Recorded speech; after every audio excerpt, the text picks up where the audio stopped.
Pero en Hechos capítulo 5 hay un evento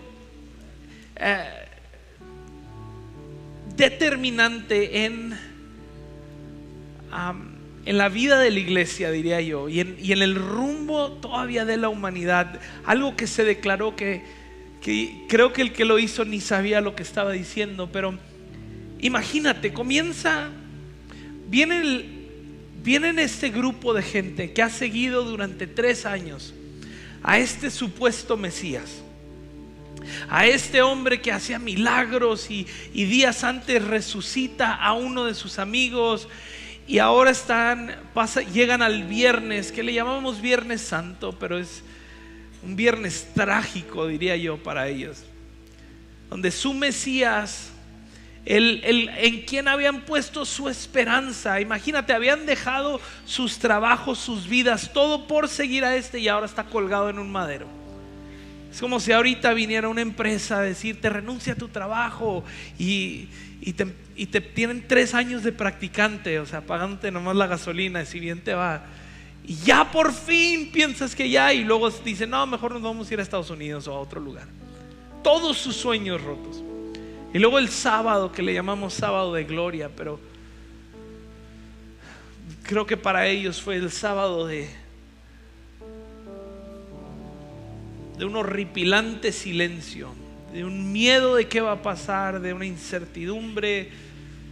Y luego este domingo, unas mujeres, un grupo de mujeres, vienen con el loquísimo anuncio de que la tumba está vacía. Y comienza ahí una revolución impresionante.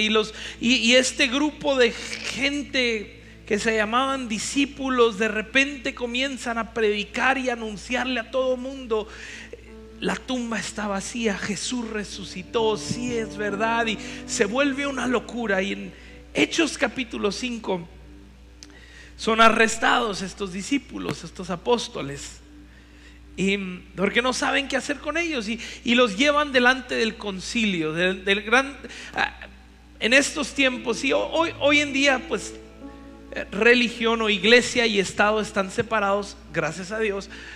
Pero en este momento la autoridad máxima de los judíos era el concilio religioso, eran estos personas eruditos de la ley, y ellos definían cómo se movía la cultura. Sobre ellos estaba Roma, obviamente, con el pie aplastándonos, pero sobre los israelitas el concilio era la autoridad máxima. Y traen a Pedro y a los otros apóstoles delante de ellos para ver qué hacen con ellos, porque siguen causando esta revuelta, siguen predicando, siguen anunciando, aunque ya los castigaron, ya les dijeron, ya los amenazaron. Y Pedro voltea y les dice, en el versículo 29, le dice: debemos obedecer a Dios en vez de obedecer a los hombres. El Dios de nuestros padres resucitó a Jesús, a quienes ustedes mataron. Qué acusación tan fuerte. Y colgaron en una cruz. A él Dios lo exaltó a su diestra como príncipe y salvador, para dar arrepentimiento a Israel y perdón de pecados. Y nosotros somos testigos. Me fascina eso.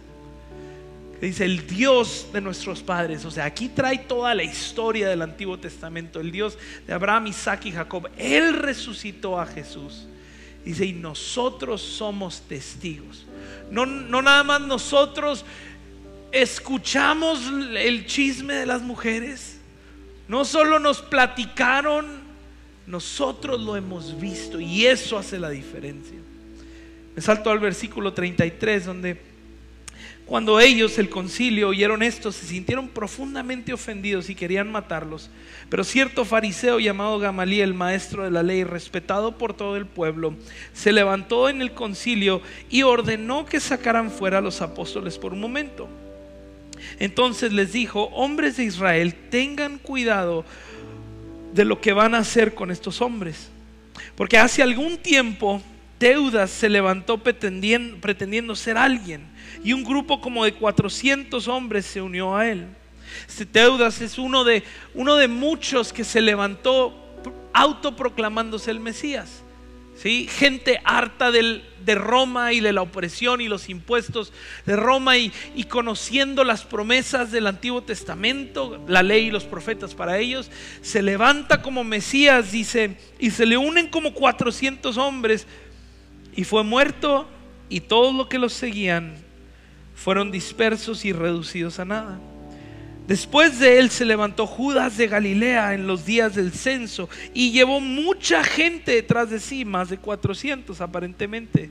Otro proclamado el Mesías, otro que se levantó para decir: vamos a matar, a quitarnos la opresión de Roma, y yo soy el Mesías, el prometido, y cosas así. Él también pereció, y todos los que lo seguían se dispersaron.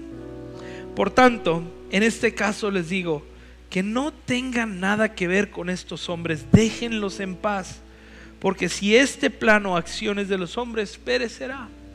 Es como Gamaliel diciéndoles: hey, no se preocupen, ya dejen de afanarse, vamos a ocuparnos de cosas más importantes.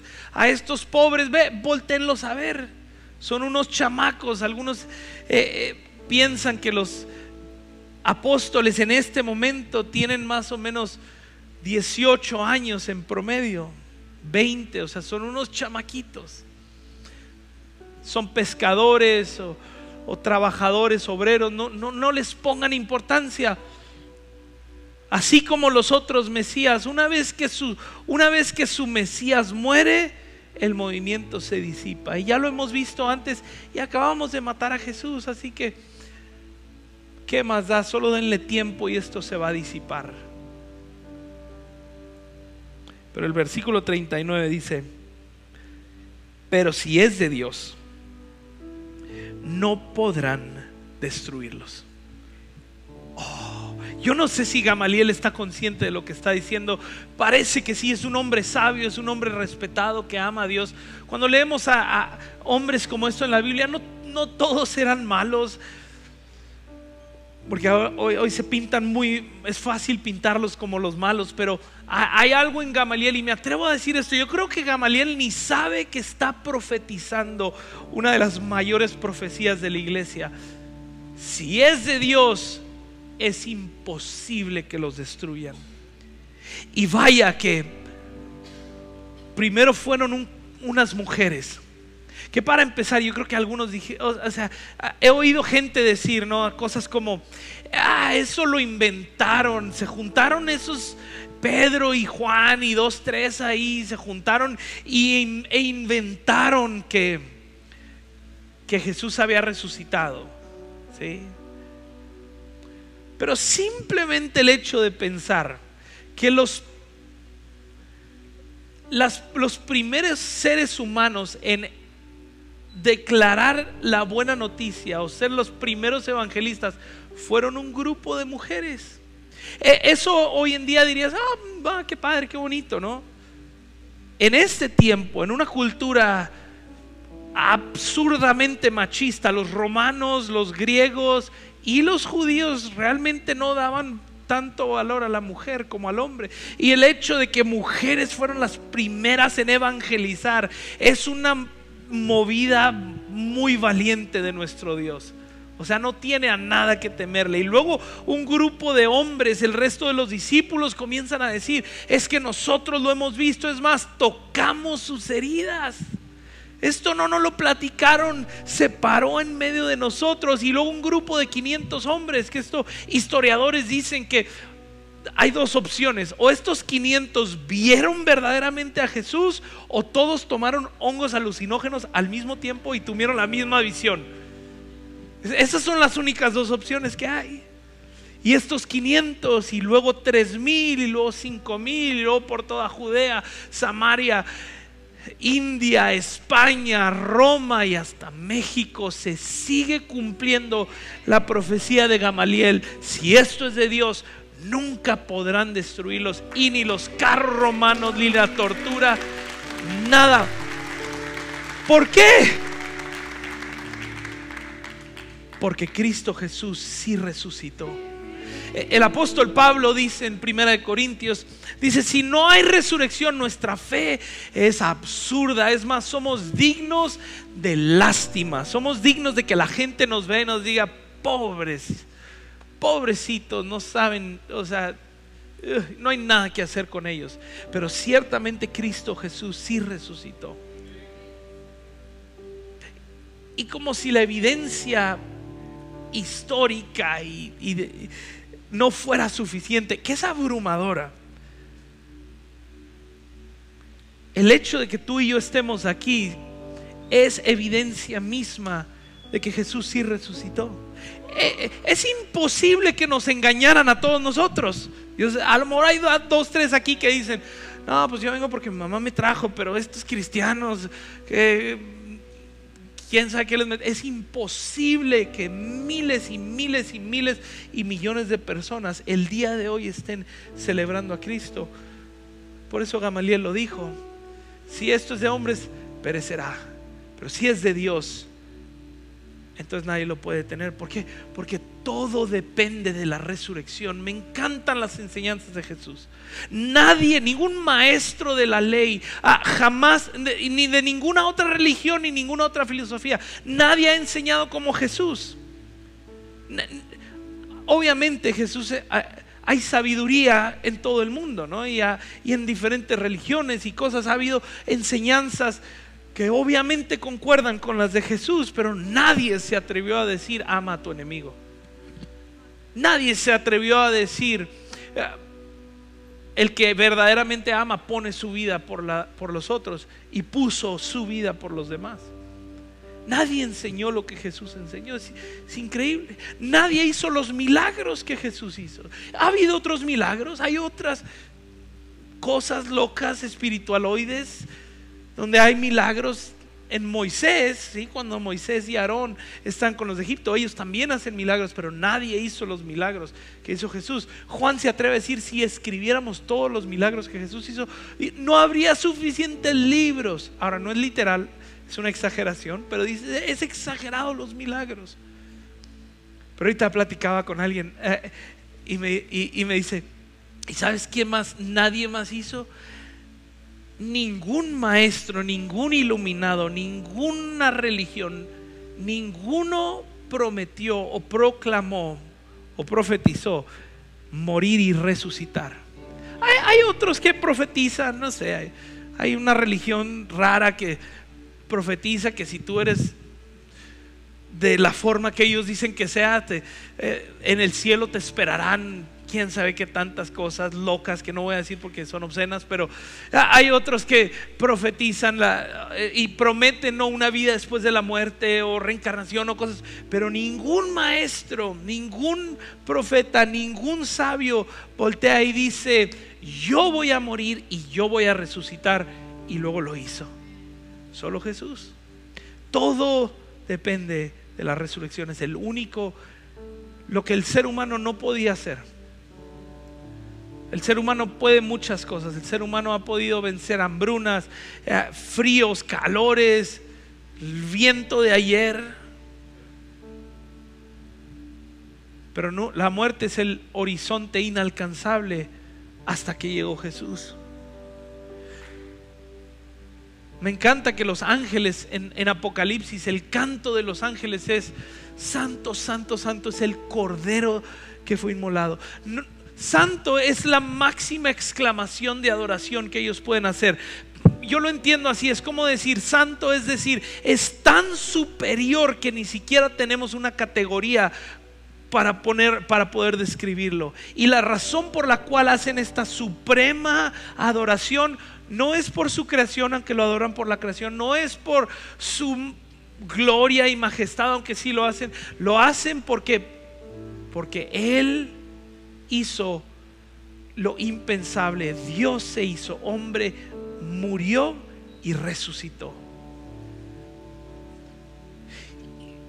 Pero hay otra cosa más, y quiero cerrar con esto, porque esto implica para nosotros, si la resurrección es real, esto implica, número uno, que lo que define a este mundo, que es la muerte. Pablo dice: si esto no es verdad, entonces pues comamos y bebamos, que mañana moriremos, ¿no? O sea, ¿qué importa? De eso se trata la vida, de ver cuánto acaparo, a ver qué tanto disfruto, porque mañana me muero y se acaba esto. Qué depresivo vive el mundo que no conoce la resurrección. Pero la muerte ya no tiene la última palabra sobre nosotros. Lo voy a poner un poquito más, porque a veces nos da tanto pánico pensar en la muerte que la ignoramos mejor. Nuestro pasado no tiene la última palabra sobre nosotros. Los traumas que te pasaron no tienen la última palabra sobre ti. Los pecados vergonzosos y oscuros que quisieras que nadie jamás supiera no tienen la última palabra sobre ti. Los patrones destructivos de nuestras vidas que nos cuesta tanto no repetirlos, y ante cualquier descuido ahí vamos otra vez con la misma ira, coraje, pecados y cosas. Esos tampoco tienen la última palabra sobre nosotros. Y en otras palabras lo diría: nada de eso nos define.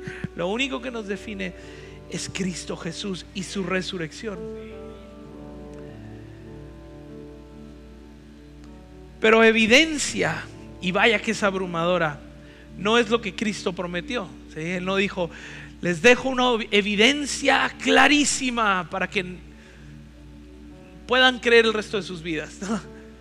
Hechos 1:8, Jesús dice: y vendrá sobre ustedes el Espíritu Santo y los haré testigos. Esa es la clave. Eso es lo que ha mantenido este movimiento. No es que gente sigue repitiendo la misma historia, es que gente sigue siendo testigo. Hay una escena en Lucas capítulo 24 que me encanta, y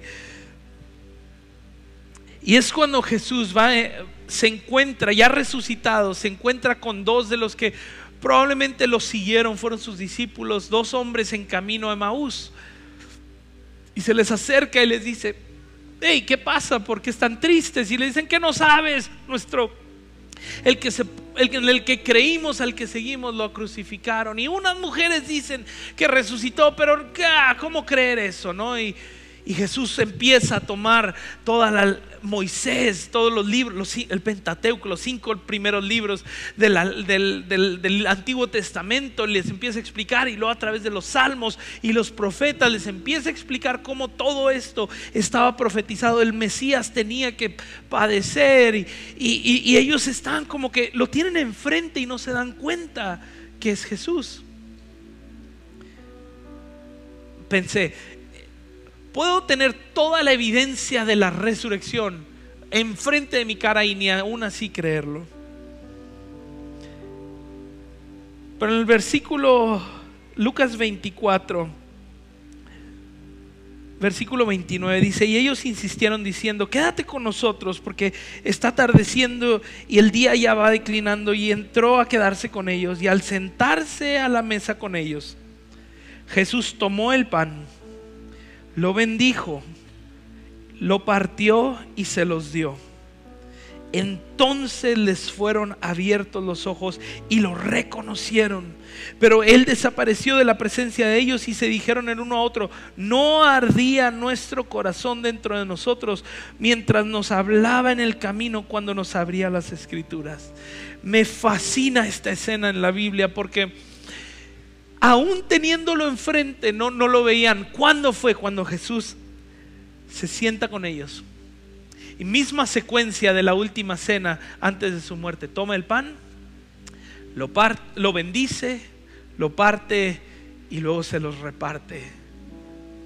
Y es el Espíritu Santo quien abre sus ojos. Y si ellos en ese momento es cuando fueron testigos, significa que nosotros, esa es la promesa para nosotros. Es el Espíritu Santo quien abre nuestros ojos y me hace a mí testigo. Yo soy testigo de la resurrección. Yo sé que tú eres testigo de la resurrección, no como una historia, sino como algo vivo, activo en nosotros. Y entonces nosotros somos tanto el cumplimiento de la profecía, para regresar a Gamaliel. Si esto es de Dios, y como si es de Dios, mira, nada los ha podido destruir. Pero al mismo tiempo que somos el cumplimiento de esa profecía, me gusta decirlo así, somos la evidencia de la resurrección a este mundo. Entonces quiero cerrar esta reunión. Bueno, todavía vamos a cantar, pero cerrar tomando la cena del Señor, la Santa Cena. Entonces te invito a ponerte de pie. Y antes de pasar, hay dos cosas.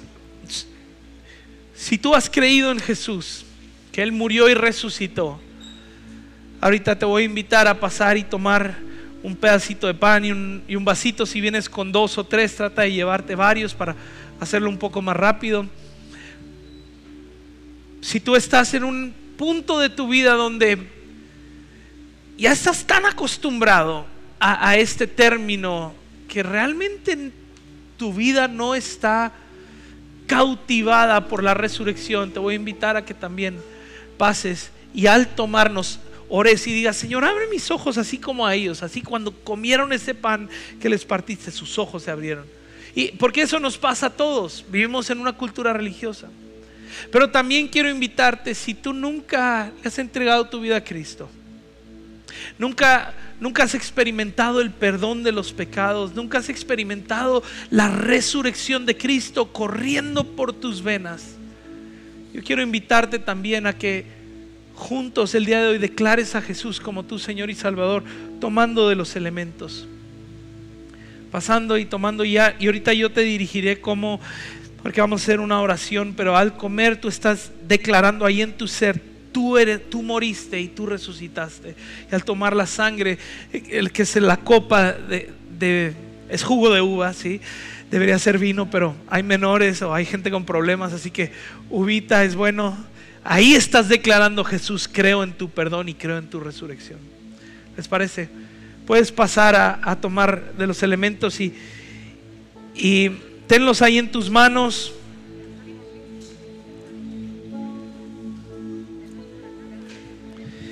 Y regresa a tu lugar y cierra tus ojos.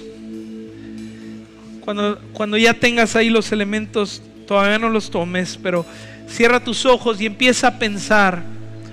Empieza a meditar en la resurrección de Cristo, en su muerte y su resurrección. Empieza a pensar cómo Él te ha redimido, cómo Él te perdonó, cómo Él te restauró. O a lo mejor tú necesitas empezar a decir: Señor, ahí empieza nada más a pensar: Señor, mi vida está determinada por tu resurrección, no por la muerte, no por el pasado, no por la condenación, no por mis errores, sino por tu resurrección. O ahí, si tú nunca has experimentado el perdón de Jesús, nunca lo has entregado a tu vida, empieza a decirle ahí: Jesús, hoy quiero creer en ti, hoy quiero que mis ojos sean abiertos. Hoy, Señor, hoy te pido perdón por mis pecados. Empieza tú ahí a hablar con Dios.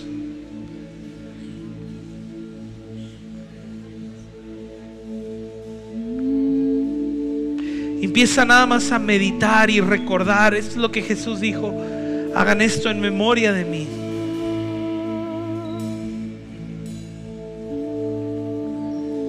Empieza a orar y dile: Jesús, te declaro mi Señor y mi Salvador. Te entrego mi vida. He vivido lejos de ti toda mi vida, he vivido en mis pecados, pero hoy te la entrego. Yo no puedo más, yo no puedo seguir por mis caminos, yo no puedo seguir esta vida de pecado. Hoy te entrego mi vida. Y empieza a hablar con Él y dile: cámbiame, Señor. Si tú resucitaste, cámbiame mi corazón. Resucita también mi corazón.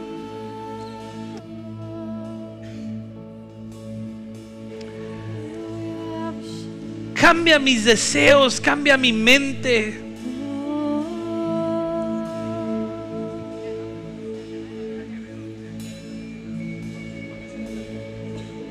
Empieza a pensar ahí.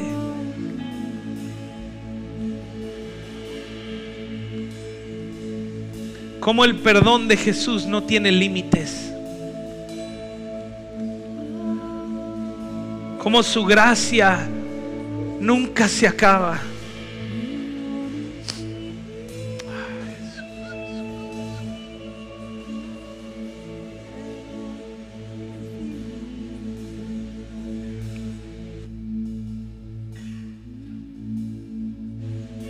Empieza a darle gracias, porque Él no escatimó ni su propia vida por nosotros.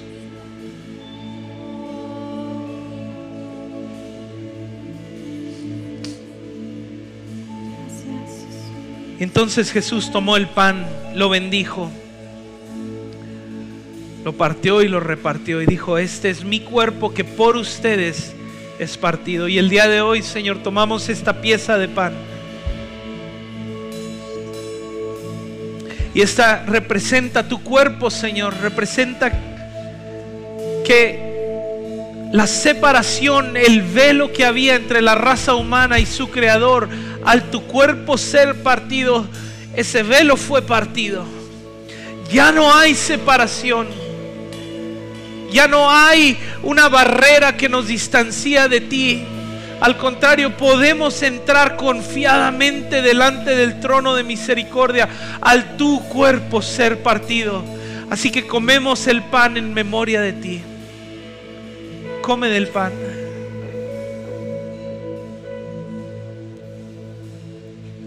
Luego tomó la copa. Dijo: esto es mi sangre, el nuevo pacto, que por ustedes es derramada.